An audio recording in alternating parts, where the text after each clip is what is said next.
Pues me gustaría reflexionar sobre todo esto con don Chema Gil, que es experto en seguridad, terrorismo y geopolítica y codirector del Observatorio de Seguridad Internacional. Muy buenas tardes, Chema Gil, ¿cómo estás? Muy bien, don Xavier, encantado de verles. Gracias por atendernos. En Francia saben mucho de esto, en España no sabemos tanto, pero podemos llegar a saber tanto como los franceses. Lo peor que puede pasar es que alguien pues del mundo islámico que entra en la cárcel, por otros motivos, droga por ejemplo, se convierta en yihadista, en terrorista, porque ha sido adoctrinado en la cárcel. ¿Y contra eso qué podemos hacer? Pues mantener la lucha antiterrorista en los máximos niveles de atención. Hay que recordar que en los últimos 4 años, tanto en operaciones combinadas del CNI, Guardia Civil y Policía Nacional, se han desarticulado 2 frentes de prisiones. Un término que a los que ya tenemos una edad, pues sabemos que era algo común, ¿no?, en el terrorismo de ETA.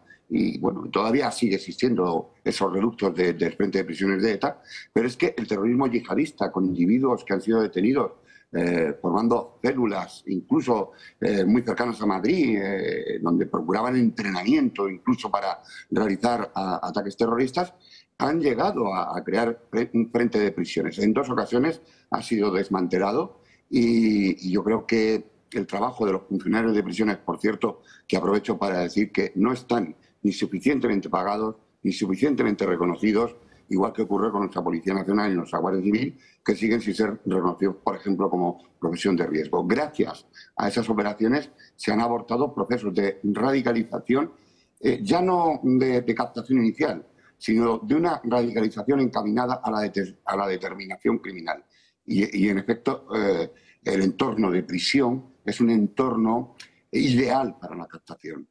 Por lo tanto, hay que estar muy atentos a cómo se mueven estos individuos. Por cierto, están captando incluso a personas que no son de origen musulmán dentro de las prisiones, por ejemplo. Sí, sí. 82 presos en la cárcel por razones de yihadismo. ¿Eso significa que pululan por ahí otros tantos? Yo diría que pululan más. Hay que tener en cuenta que algunas de las operaciones que se precipitaron después de la tragedia que sufrimos por el ataque terrorista de 2004, todas esas personas, incluso algunos de los condenados por aquel delito, por aquel atentado tan absolutamente atroz, ya están algunos saliendo de prisión. Es verdad que conforme salen, están siendo enviados a sus países de origen, en los casos en los que son extranjeros. Después se produjeron unas operaciones muy importantes, bastante contundentes, pero también estamos empezando a observar que algunos salen de prisiones. Se debe implementar toda la medida de detección temprana en cuanto a la salida de estos sujetos y inmediatamente, si son españoles, esos son nuestros y los tenemos que trabajar aquí, pero si no, pues mandarlos a sus países de origen sin ningún miramiento, por supuesto. ¿Los cayucos o la valla de Ceuta y la valla de Melilla han sido una vía utilizada por el yihadismo? ¿O tal vez las redes de tráfico humano están financiando el yihadismo? No te he oído las palabras finales, sí, Xavier. Digo que sí, tal vez son las redes de yihadistas las que se están beneficiando de ese tráfico humano de inmigración ilegal. Bueno, esto es un aspecto importante a tratar. Es verdad que cuantitativamente no se detectan, no se han detectado que sean numerosos elementos susceptibles de estar incorporados en grupos terroristas, pero esto no quiere decir que el terrorismo yihadista, especialmente todo el que se extiende en el área sahariana, desde el Cuerno de África hasta la costa atlántica, no estén detrás de ese tráfico humano. En relación con estos movimientos de inmigración, hay que decir con claridad y sin ningún tipo de temor a entrar en ninguna descalificación, y que nadie nos descalifique por ponerlo de manifiesto. Es evidente que los flujos migratorios en su inmensísima mayoría pues son gente que está huyendo de sus países, buscando otra vida mejor y demás. Pero es verdad que en España se han ejecutado 2 operaciones en los últimos tiempos muy importantes. Una de ellas eran dos terroristas del Daesh, dos importantes miembros del Daesh, del Estado Islámico, en una operación conjunta de la CIA, el FBI, el MI6 británico, CNI, Guardia Civil y Policía Nacional. Nos hacemos cargo de la operativa de inteligencia que había detrás de una operación para dos individuos que salieron de Argelia y fueron trasladados a Almería. Dentro de Almería, este dispositivo inmenso de gente verdaderamente entregada, como son nuestros guardias civiles y nuestros policías nacionales, y con toda la inteligencia que he citado, se les siguió, se les pudo estudiar todas sus relaciones sociales, redes sociales en Internet, pero también posibles contactos. Inmediatamente fueron detenidos y trasladados a otro país. Y más recientemente pues hemos descubierto, pues, por ejemplo, pues el sacristán, el asesino del sacristán en Algeciras, por ejemplo, pues fue una de las personas que entraron en esos procesos, en esas entradas masivas y demás. Es cierto, es lógico que el terrorismo yihadista aproveche cualquier lugar para trasladar a sus individuos. Pero el principal negocio del terrorismo yihadista, junto con otros tráficos ilícitos, está también en traer gente a través de cayucos o de otro tipo de embarcaciones, tanto por la costa atlántica, desde Mauritania, desde Senegal y otros países hacia Canarias, pero también en la ruta, especialmente en este momento, la ruta argelina. La ruta argelina está acercando muchas pateras, muchísimos individuos de los que no tenemos datos. Es verdad que la mayoría buscan llegar hasta Francia, que es donde tienen una comunidad acogida más importante, pero la situación interna de Argelia, que vive unas tensiones sociales importantes desde hace por lo menos 5 años y que no vemos forma de que se corrijan, lo cierto de verdad es que se nos pueden estar colando por ahí pues cualquier tipo de individuo. Pensemos, por ejemplo, que el terrorismo yihadista argelino fue protagonista de acciones en España, de acciones en Francia, y era muy importante, muy abyecto, muy cruel, muy indiscriminado en sus ataques, mucho antes de que existiera la propia Al-Qaeda. El grupo salafista para la predicación y el combate, que era el brazo armado del terrorismo, del Frente Islámico de Salvación, etcétera, se convirtió en Al-Qaeda en el Magreb Islámico. Pero recordemos, y esto puede volver a pasar,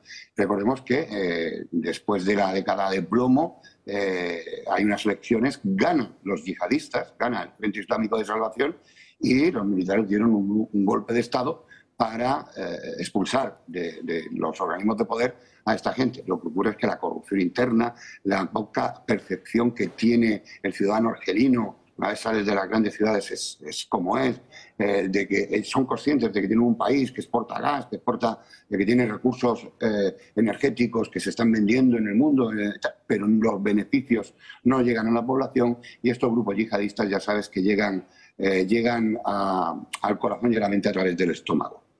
Y eso es muy fuerte, lo hemos visto con Hamas, lo hemos visto con Hezbollah y demás, pues se repite el modelo. Así es. Chema Gil, permíteme que te pregunte a propósito del conflicto iraní-israelí.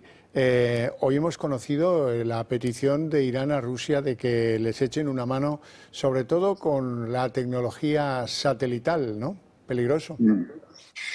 Pues sí, es peligroso porque no podemos dejar de señalar que Irán es un proxy de Rusia, pero Irán tiene sus proxies además, que es Siria, que es las milicias chiitas de Irak, que es los hutíes de Yemen, que es Hezbollah dentro del propio Líbano. Y esos 6-7 frentes que vemos son los que están atacando a Israel. Esto hay que decirlo con claridad. Es verdad que puede resultar absolutamente desbordante ver cifras, ver los resultados de lo que está ocurriendo de lo que ha ocurrido en Gaza, pero no podemos dejar de señalar que esto comenzó un 7 de octubre del año pasado, el lunes se cumplirá un año. Aquel fue un ataque terrorista absolutamente desconocido en las metodologías, incluso en Israel, acostumbrados a cómo están.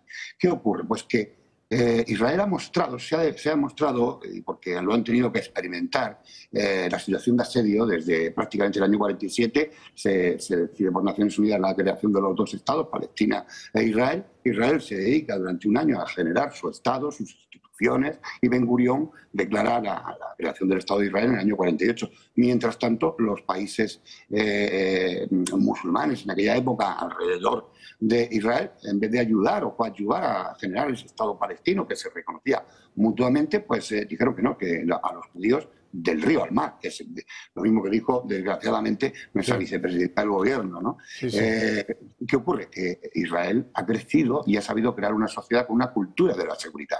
Por lo tanto, cuando el otro día llegan 200 misiles balísticos muy potentes a Israel, resulta que no hay ni un herido israelí, porque cada casa tiene su búnker, hay búnker comunitarios, están perfectamente señalados y la población está perfectamente disciplinada y decidida a protegerse porque saben lo que es vivir bajo el asedio. ¿Qué ocurrió esa misma noche? Esa misma noche, un individuo, acompañado de otro, pero llevaban un solo fusil de asalto, mataron a 8 personas al sur de Tel Aviv, nada más bajar de la estación del tranvía. Se dio la circunstancia de que un ataque con 200 misiles balísticos no causó nada más que un muerto, que además, por cierto, era un gazatí, que le cayó la carcasa del cohete, ni más ni menos, y el resto del país quedó tranquilo. Hubo más muertos por un solo terrorista asimétrico con un fusil que en un ataque absolutamente desbordante y que fue contestado muy eficazmente por los 3 niveles de respuesta antimisiles que tiene Israel, que son la cúpula de hierro, que todo el mundo la nombra, pero no es solo esa.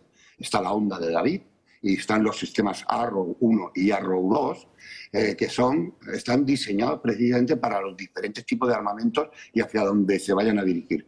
Lo más preocupante de esa noche sería el ataque que se produjo al sur, en el desierto del Negev, que es donde se encuentra uno de los centros de investigación nuclear más importantes para mí del mundo, pero por supuesto de Israel, sin que quiera decirse que ahí estén las armas nucleares de Israel, que yo estoy seguro que las tiene absolutamente dispersas y bien ocultas, porque es su seguridad última. Y ahora vamos a ver. Ahora sí que estamos, habéis estado hablando en el programa anterior del petróleo, qué tal, en fin, se es optimista, pero vamos a ver qué ocurre en la respuesta de Israel, que se puede producir este fin de semana, o yo creo que un día simbólico puede ser el propio lunes, que es 7 de octubre, que se celebra ese aniversario. Pensemos que, bueno, las noticias que nos llegan, yo acabo de verlas hace unos minutos a través de, en fin, los organismos que tenemos los analistas de inteligencia de fuentes abiertas, parece ser que se ha sugerido por parte de Estados Unidos, teniendo en cuenta que lo que ocurra en ese ataque puede tener consecuencias electorales en el mes de noviembre en Estados Unidos, se ha pedido que no se ataquen las infraestructuras petrolíferas, que no se ataque, perdón, las infraestructuras nucleares. Pero, en mi opinión, si algo en algo se ha manifestado muy diligente la inteligencia israelí, ha sido en frenar la carrera por las centrifugadoras de enriquecimiento de uranio. Y yo no descartaría que se pudiera producir en alguna instalación nuclear algún ataque concreto donde la inteligencia israelí tenga información y una inteligencia elaborada, pero luego pensemos en todo lo que son los ataques en las plantas petrolíferas y ya no digamos si se subyugara, se coagulara el estrecho de Hormuz. El estrecho de Hormuz. Sería terrible. El 20% del petróleo del mundo. Sí. Por lo tanto, vamos a ver, porque bueno, Estados Unidos parece que ayer, en la reunión de ayer con Joe Biden y con Blinken y con el Departamento de Estado, se había llegado prácticamente a un acuerdo en el sentido de hacer un ataque medido, pero a mí no me cabe la menor duda. Si yo tuviera la oportunidad y la inteligencia para defender a mi país de un agente disruptivo absolutamente como es Irán, que busca el arma nuclear, entre otras cosas porque su tagline es hacer desaparecer a Israel, hacer desaparecer a los judíos, ciertamente yo no perdería la oportunidad de al menos donde estén las centrifugadoras, que es verdad que están muy abajo en el subsuelo, pero Israel tiene armamento de perforación antibúnkeres muy, muy potente. Así que vamos a estar a la espera a ver qué respuesta es la que se produce. Nos has dejado un fin de semana muy preocupante. Chema Gil, te agradezco mucho tu participación en el programa y te mando un fuerte abrazo. Pues Javier, encantado. Un abrazo. Gracias. Y bueno, vivamos esto con una cierta tranquilidad, por favor. Sí, sí, sí, no nos queda otra. No nos Por queda cierto, otra. vamos a territorio español.